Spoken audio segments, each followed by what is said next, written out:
Alright YouTube, J-Bob the Video Game Slob coming back at you. An apology video.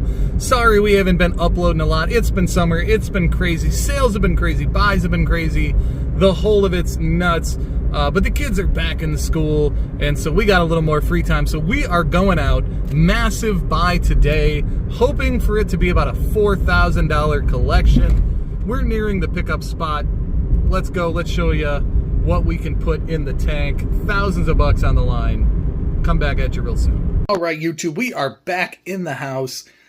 We spent, I'll be fully honest, 2,200 American dollars on this collection.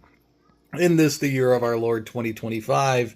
Welcome to having children who stay in your work services. It's cool. We're not bad about that. It's all right. So he claimed this collection's worth $4,000. I think he's probably close. I didn't mind paying $2,200 for it. It was about a 30-minute drive each way, so it wasn't terrible. But yeah, let's look at what we got. We'll try to highlight some of the things. The Final Fantasy 13-2 Collector's Edition. I don't think that I have this. I don't know that I need to keep it.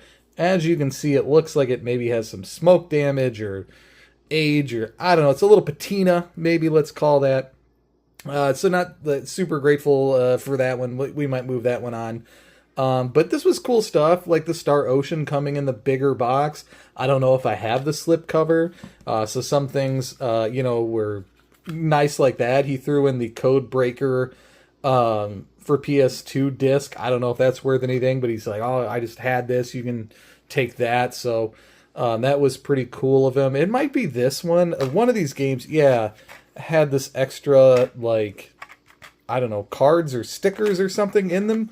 So probably adds a couple bucks. And again, most things were Black Label, which was really cool, because when someone says they have a collection, I've just done this enough to be doubtful, I guess, of like what people have.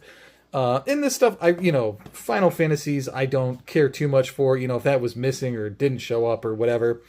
But this is a sealed Final Fantasy FES 3, which is nice, no loose disc. So that probably added a couple dollars in value too. And the Persona 3 did come again with the Collector's maybe edition. It doesn't say Collector's Edition, but the Enhanced Edition, whatever, very cool. Xeno Saga 2, again, not 3. 3's big money, we all know that. But being sealed, probably helpful. We like that. Dark Cloud 2 being the better of the Dark Clouds to get. I was kind of ahead on things from the start. Nobody cares about Kingdom Hearts 1.5.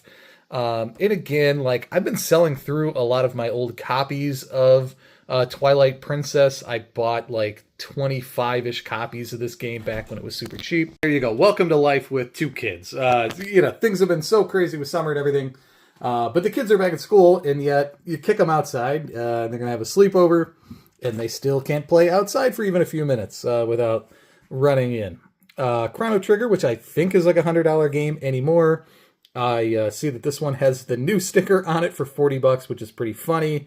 I famously bought this for $10 used, thinking that was the inferior version, and what an idiot I was. But there you go. That ended up being a pretty good price. Resident Evil 0, nothing too crazy. Definitely some sun damage here, which kind of stinks. But again, a very expensive game now. And again, another one that got crazy expensive. The Resident Evil 3. So some decent titles, but then also Mega Man's mixed in. Of course, this Zelda is now hitting back pretty decently. I think I have 3 copies of this. I think we looked it up because I had to check. I think it's a $185 right now. But again, I did the deal because this one's got the insert. It's got the white, whatever instructional piece to it. So maybe this is more toward the 200 side. I was trying to give the lean on some of these things where they were better than not. Again, when someone tells you they have a collection of Kingdom Hearts, it's always better to have these Black Label ones. Again, you look at a lot of the price charting, or that's what people want to go by, and it's like price charting really doesn't work. Again, Persona 4, I think there's 2 print runs of this. Again, the better one with the bonus disc. So it's stuff like that people just don't think through when they're looking at price charting values. Again, I got there. It's not in good shape, but it's still the steelbook version, which is going to sell faster and maybe net me a couple extra bucks. So it's like small details like that when I was buying this collection that made me think, this is going to, be better. And so I didn't mind kind of paying up, over $2,000 to kind of get it. Again, Final Fantasy Origins. I was one of the people buying a ton of these things like Chrono Cross sealed, directly from Square Enix's website.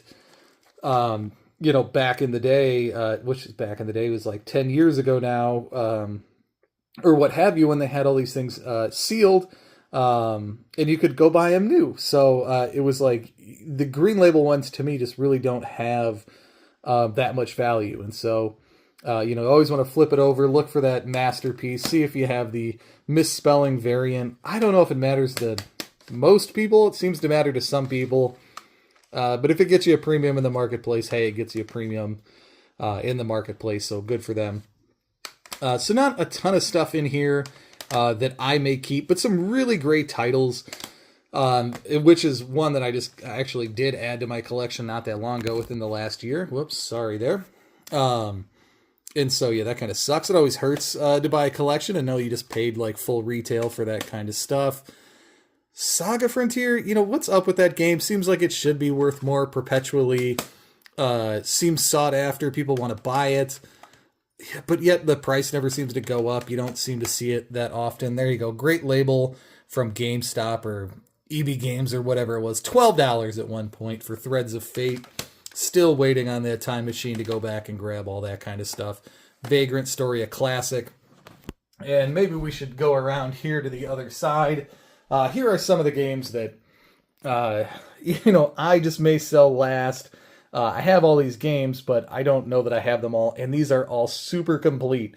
They have the manuals, the inserts, everything in there.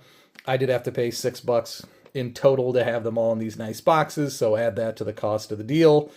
But nice shape, helps to preserve them.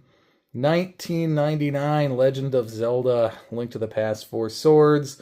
Mega Man and Bass, another Kingdom Hearts. And this one is funny, I do have in the box originally because I bought a Platinum Game Boy Advance SP to take on a flight, and this was the game that I decided to take with me on the flight. So I'll always remember that one. Fire Emblem and the Sacred Swords, I know I don't have complete in the box. I know those are probably worth some decent money, so it's going to be hard to let those go.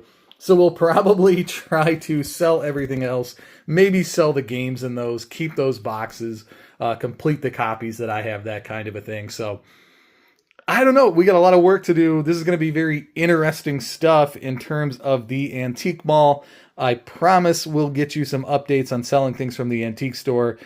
Sales have been through the roof and have been very strong. We're starting Marketplace up again. We're starting eBay up again. We have just been doing so much buying and so much selling locally over the summer and spending time with the family and everything else you do over the summer that it really has felt like doing 2 full-time jobs. But I have a ton in inventory, I promise you. Lots of success stories coming up. But let me know. I don't know.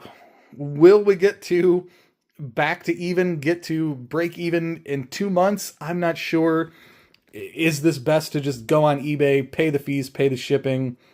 Is any of this worth going on Marketplace? Do you see people paying a reasonable price in the market? Should I keep the games that I don't have, or the accessories, the box and manuals for these, or should I just be keeping the sealed stuff? Is that where the money is in the future? If you had this, what would you do with it? How would you divvy it out? Let me know in the comments. Bob, the Video Game Slob. We're going to try to keep making content for you. We'll come back soon, we promise. Talk to you soon, YouTube.